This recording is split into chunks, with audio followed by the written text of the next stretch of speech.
말씀을 좀 나누겠습니다. 오늘 본문에는 세 명의 여인이 등장하는데요. 막달라 마리아, 또 야고보의 어머니, 그리고 살로메, 이렇게 세 분입니다. 여러분 1절을 한번 보실까요? 1절 말씀 자막을 한번 보세요. 같이 읽습니다. 시작. 안식일이 지남에 막달라 마리아와 야고보의 어머니 마리아와 또 살로메가 가서 예수께 바르기 위하여 향품을 사다 두었더라. 막달라 마리아는 7 귀신 들렸던 여인이었고요. 야고보의 어머니 마리아는 알포의 아들 야고보를 말합니다. 또 다른 말로는 작은 야고보 이렇게 부르기도 했습니다.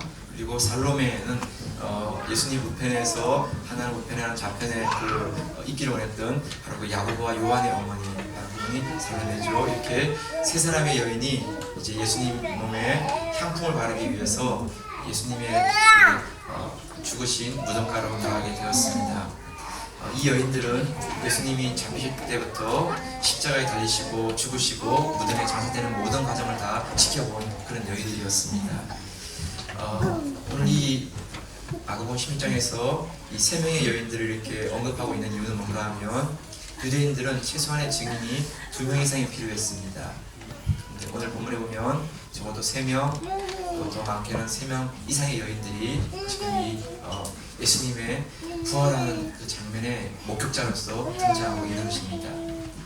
물론 유대 사회에서는 여인들의 증언을 법정 증거로 채택해주지 않았습니다. 그렇지만 성경은 이 사실이 거짓이 아니라는 것을 보여주기 위해서 적어도 2명 이상, 3명의 이상의 여인들이 예수님의 부활하신 그 목격의 현장에 있었다는 것을 성경은 말씀해주고 있습니다. 여인들이 목격한 부활의 현장, 여인들이 전하고 있는 부활의 메시지, 그것은 어떤 것인가? 이것이 오늘 본문에 전하고 있는 중요한 내용입니다. 첫 번째로 여인들이 보게 된 부활의 현장은 무덤의 돌이 옮겨져 있었다는 것입니다. 무덤의 돌이 옮겨져 있었습니다. 2절부터 4절까지인데 같이 한번 보시죠. 2절부터 시작. 안식 후 첫날 매우 일찍이 해 돋는 때에 그 무덤으로 가며 서로 말하되 누가 우리를 위하여 무덤문에서 돌을 불러주리오 하더니 눈을 들어본즉 돌이 벌써 불러졌으니 그 돌이 심히 크더라. 여인들은 안식일이 지나고 이제 새벽이 되어서 예수님 무덤에 갔습니다. 예수님 몸에 향품을 바르기 위함이었죠. 예수님은 이미 죽으셨고 예수님은 이제 무덤 가운데 안치가 되었지만 여인들은 그 예수님을 잃을 수가 없었습니다.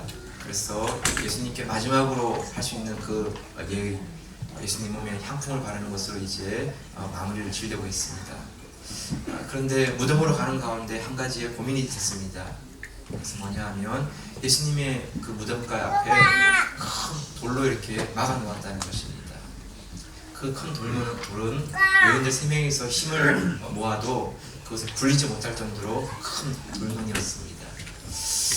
마음은 예수님의 그 시체에 향품을 바르고 싶은 마음이 있었지만 누가 그 돌을 움직일까 하는 이런 마음 가운데 어떻게 하면 좋을까 이런 생각을 가지고 나가게 되었습니다.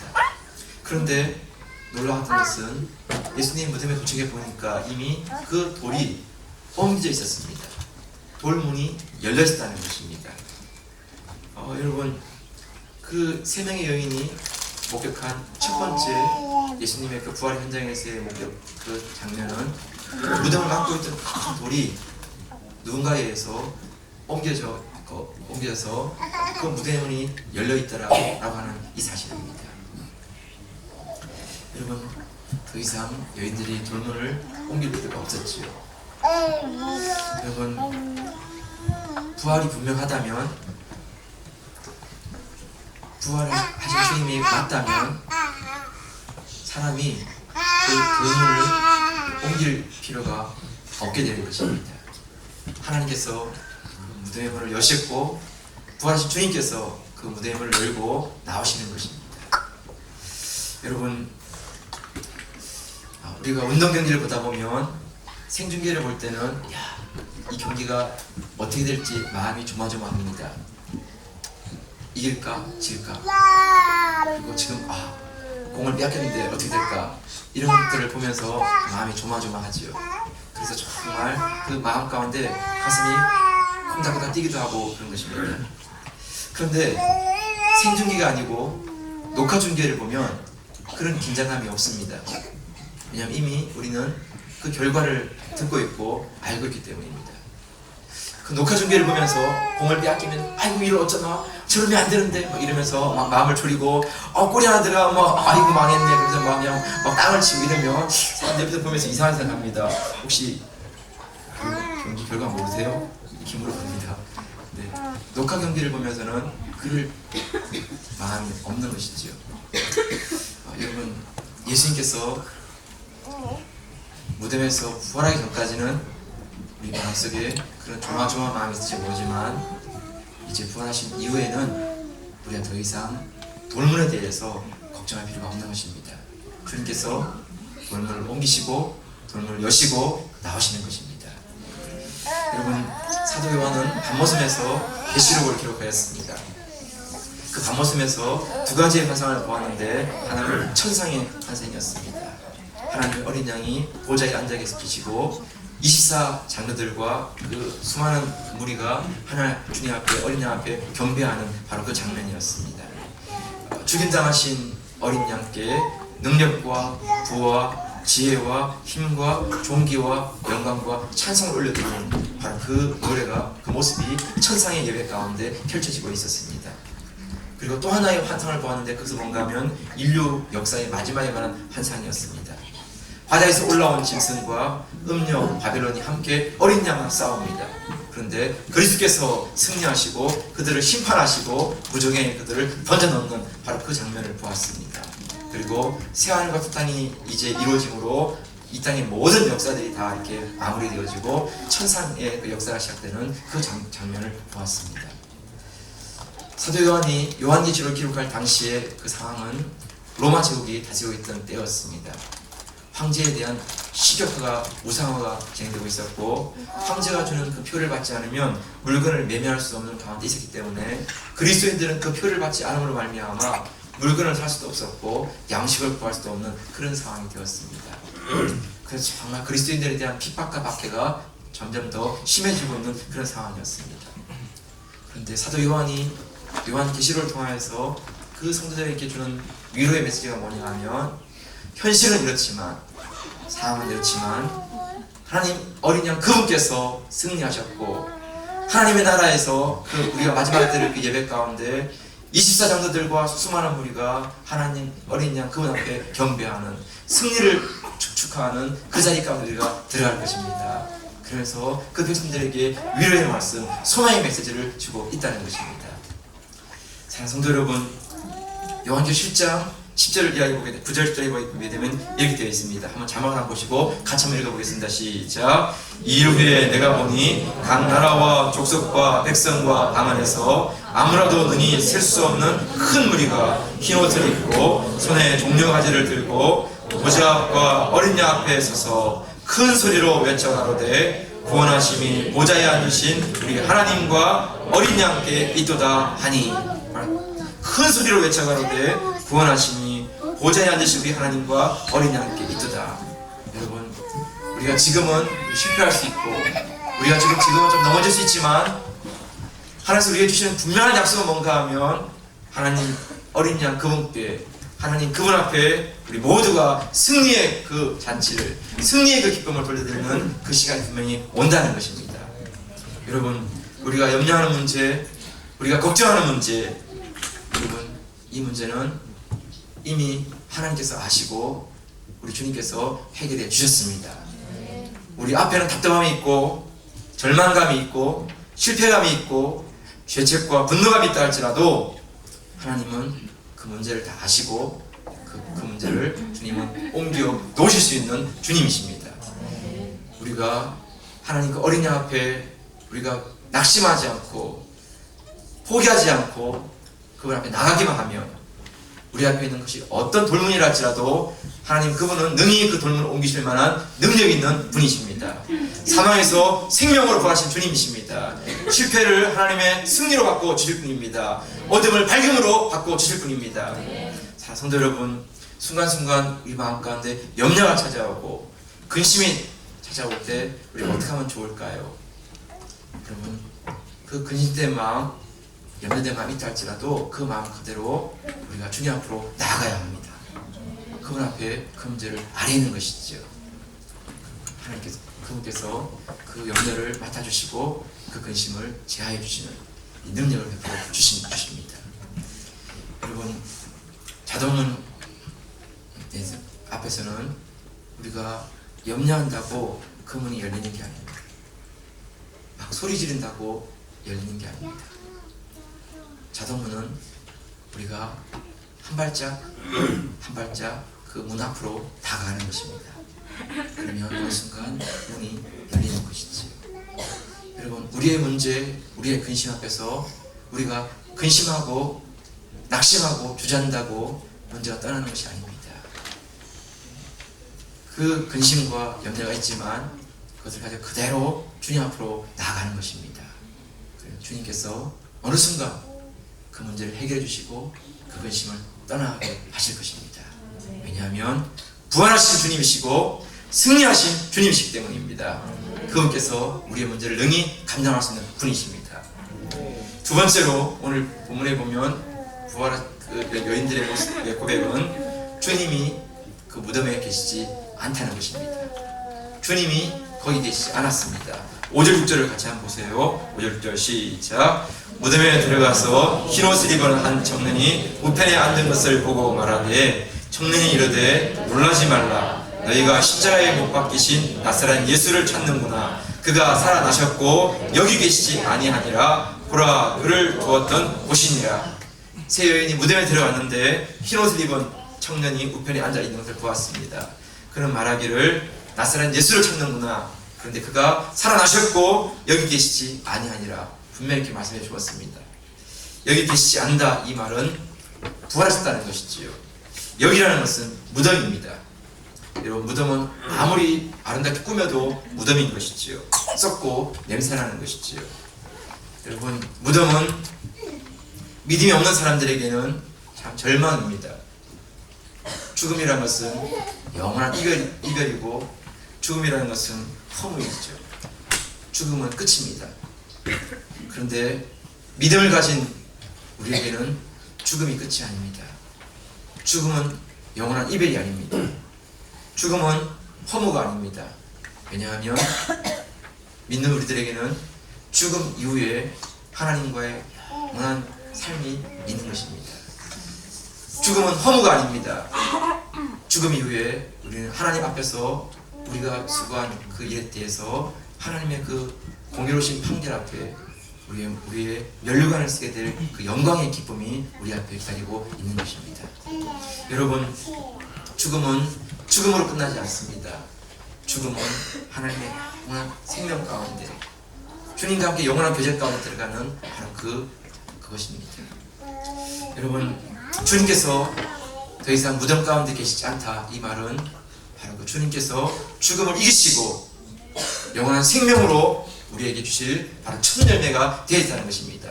그분은 부활하셨고 그분은 사망과 죽음의 것을 이기시고 생명이 있다는 것을 우리에게 보여주신 바로 증거인 것입니다.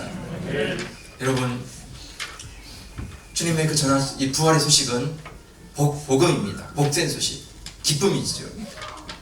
이 복음은 요한겔리온이라고 되는데, 이 요한겔리온이란 그리스의 사람들이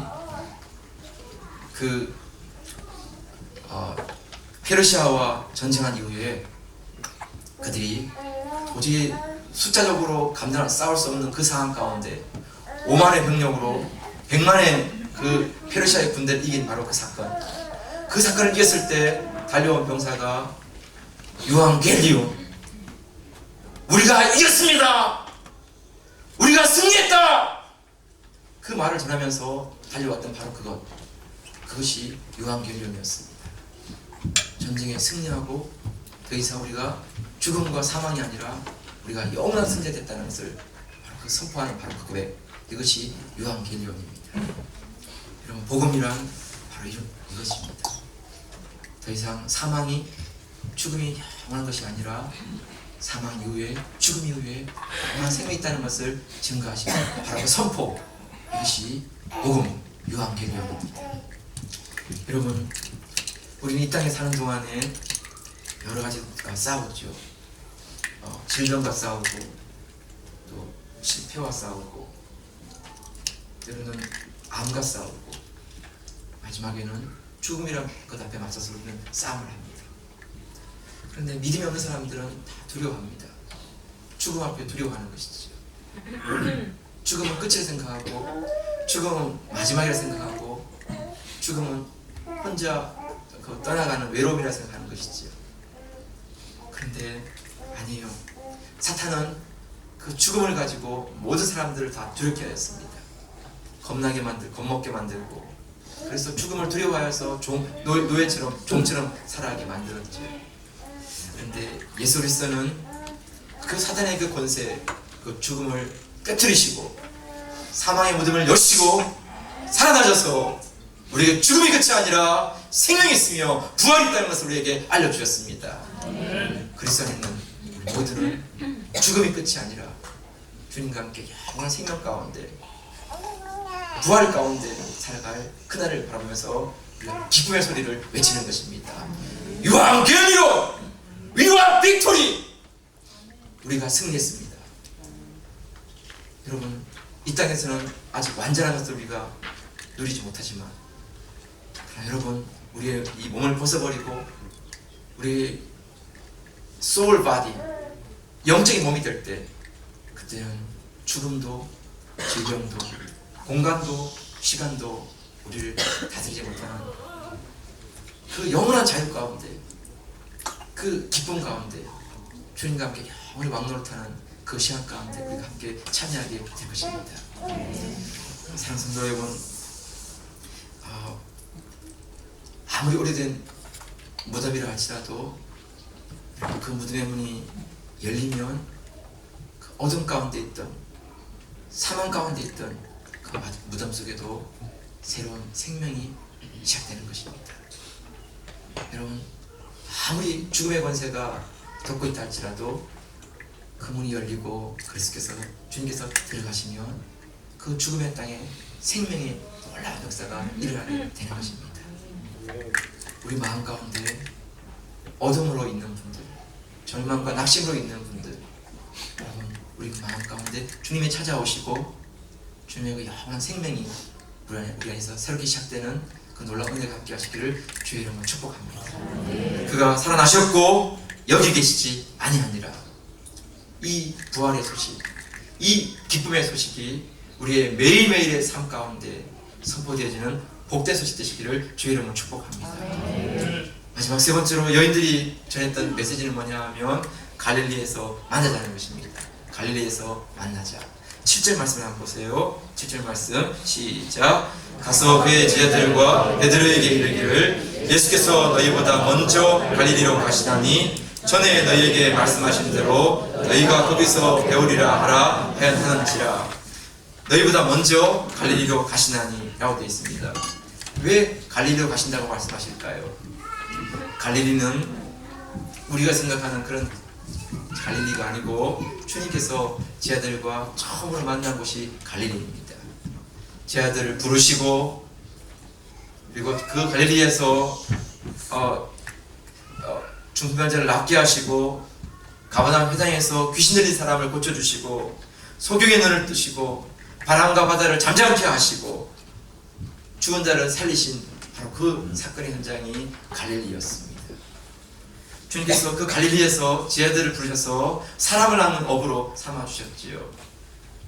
그리고 그들과 함께 3년의 시간을 보내시고 주님께서 다시 부활하신 다음에 그 제자들과 갈릴리에서 만나자고 이렇게 말씀하는 것입니다. 그런데 제자들은 그 주님의 말씀이 달갑지가 않았습니다. 왜냐하면 3번이나 부인했었고 주님을 다 떠나갔습니다. 다시 만나자고 말씀하셨지만 제자들의 마음은 너무나 미안하고 쑥스럽고 죄송했습니다. 그래서 베드로가 나는 고기 잡으러 가겠다 이렇게 말하니까 다른 제자들도 우리도 함께 가자 그리고 갔습니다. 여러분, 고기 잡으러 간 게 목적이 아닙니다. 너무 쑥스러우니까 자리를 피한 거예요. 그냥. 쪽팔려. 그래서 이렇게 했더니요. 마음속에는 계속해서 죄송한 마음과 자기가 주님을 세 번이나 부인했던 정말 자기 어처구니없는 그런 모습 앞에 정말 자기 스스로도 자기를 용납하지 못하는 그런 마음이 있는 것이죠. 미안함과 송구함, 그 마음이 떠나가지가 않는 것입니다. 바닷가에 가서 그물을 던지고 열심히 고기를 잡는데 고기가 안 잡히는 것입니다. 빈 그물로 돌아오는데 어느 사람이 말하기를 배 오른편에 한번 던져보라고. 그래서 그냥 그냥 되든 말든 오른편에 던졌는데 고기가 가득 잡히게 되었습니다. 여러분, 순간 3년 전에 일어났던 그 사건, 깊은 데로 와서 그물을 내리라. 그럴 때 그 많은 고기를 잡았던 바로 그 사건. 그래서 정신이 벌써 들어서 보니까 누군가가 주시자 하는 그런 소리가 들렸습니다. 베드로와 제자들을 찾아오신 것이지요. 그래서 베드로는 바다에 뛰어들었고 그 주님 앞에 나아가서 보니까 주님께서는 그 바닷가에서 이미 다 불을 준비하시고 고기를 구워서 밤새도록 고기 잡고 배고픈 그 제자들에게 그것을 먹으라고 주시는 것이었습니다. 그리고 베드로에게 내가 나를 사랑하느냐 하시면서 이렇게 조용히 물으셨습니다. 여러분, 3년 전에는 내가 너를 사랑하는 어부가 되게 하겠다 이렇게 말씀하셨지만 3년 지난 지금은 내가 나를 사랑하느냐 이렇게 물으시면서 베드로에 대한 관계를 회복하시는 주님이셨습니다. 여러분, 부활하신 주님께서 우리에게 주시는 메시지가 무엇이지요?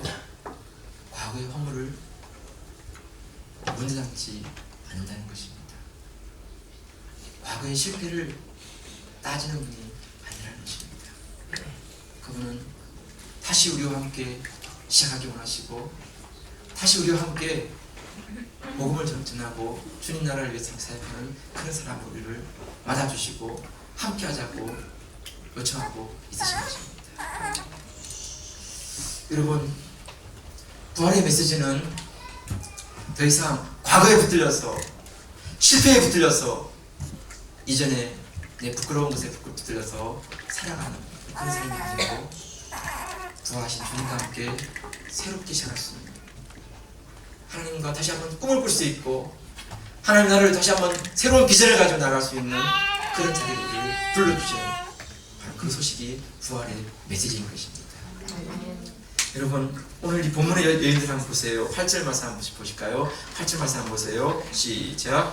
여자들이 심히 놀라 떨며 나와 무덤에서 도망하고 무서워하여 아무에게 아무 말도 하지 못하더라. 여러분, 부활하셨다는 그 놀라운 소식을 들었으면 기뻐하고 즐거워하면서 나가서 막 사람들에게 얘기해야 되지 않습니까? 근데 여인들은 너무나 소심하고 너무나 두려움이 많은 여인들이기 때문에 무덤에서 도망하고 무서워해서 아무에게 아무 말 하지 못하는 그런 사람들이었습니다. 주님께서 부활의 현장에 사람들을 좀 목격자로 세우시기 원한다면 좀 담대한 사람, 능력이 많은 사람, 대범한 사람, 그런 사람들 세워가지고 부활을 증거하시고 가서 전해야지 이렇게 하면 좋았을 텐데 너무나 소심한 여인들 앞에 부활의 그 증거를 보이시고 그들에게 부활하신 그 메시지를 전하고 있다는 것입니다. 여러분, 어떤 것이지요? 주님께서 쓰시기 원하시는 사람은 능력이 많고 적고 이것이 큰 문제가 아니라는 것입니다. 과거에 실패한 사람이고 실패하지 않은 사람이고 이것도 큰 문제 되지 않습니다. 남자이고 여자이고 이것도 큰 문제 되지 않습니다. 주님이 원하시는 사람은 주님의 그 부활하신 소식과 함께 주님이 살아있다는 그 사실과 함께 다시 새로운 삶을 시작할 수 있는 사람, 그 부활하신 주님과 함께 다시 한번 시작하기로 결단할 수 있는 사람, 여러분, 그런 사람이 누구든지 그 부활의 소식 가운데, 그 부활의 메시지 가운데 쓰임받을 수 있는 사람으로 불러주신다는 것입니다. 여러분, 무덤을 막고 있던 돌문은 옮겨졌습니다. 우리 마음에 염려하고 있는 거, 근심하고 있는 거, 그것이 어떤 문제일지 모르지만 부활하신 주님께로 그 문제를 들고 나갈 수 있기를 축복합니다. 아멘. 사망을 이기시고 죽음을 이기신 그분께서 우리 앞에 있는 그 어떤 것들도 다 감당할 수 있는 하나님이십니다. 여러분, 우리가 무덤에서 부활하신 주님이십니다. 더 이상 우리로 하여금 근심 가운데, 어둠 가운데, 실패 가운데 매여있지 아니하고 우리가 생명의 주님, 부활의 주님, 그분과 함께 우리가 소망 가운데, 기쁨 가운데 달려갈 수 있는 삶 되기를 축복합니다. 여러분, 과거에 실패가 있고 과거에 부끄러움이 있다 할지라도 주님께서 그것 때문에 우리를 따지시고 책망하시고 비난하시고 하시는 게 아닙니다. 주님께서는 변함없이 당신을 사랑할 수 있는 마음 있는 사람, 당신과 함께 할 수 있는 마음 가진 사람이라면 그가 남자이든 여자이든 실패자이든 실패자가 아니든 부끄러움이 있든 부끄러움이 없든 대범한 사람이든 소심한 사람이든 개의치 아니하시고 그들과 함께 부활의 새로운 삶을, 생명의 새로운 삶을 증거하시는 그런 사람들로 세워주시는 것입니다. 성도 여러분, 자신에게 너무 매이지 않기 축복합니다. 우리 모두는 자기 나름대로 열등감이 있습니다. 자기의 집안과 자기 자신에 대한 재능과 자기의 모습과, 근데 하나님은 그런 것 때문에 우리를 쓰지 못하신 분이 아니라 주님과 함께하는 그것 때문에 우리를 쓰시는 하나님이십니다. 자기의 이름을 위해서 의의 길로 인도하시는 분입니다. 내 이름도 아니고 다른 사람 이름도 아니고 자기의 이름을 위하여 의의 길로 인도하신 하나님. 우리가 그 예수님 이름 때문에, 하나님의 이름 때문에 우리의 인생을 의의 길로 인도하시고 생명의 길로 인도하시는 그 놀라운 은혜가 이 부활주일에 함께 하시기를 주의 이름으로 축복합니다.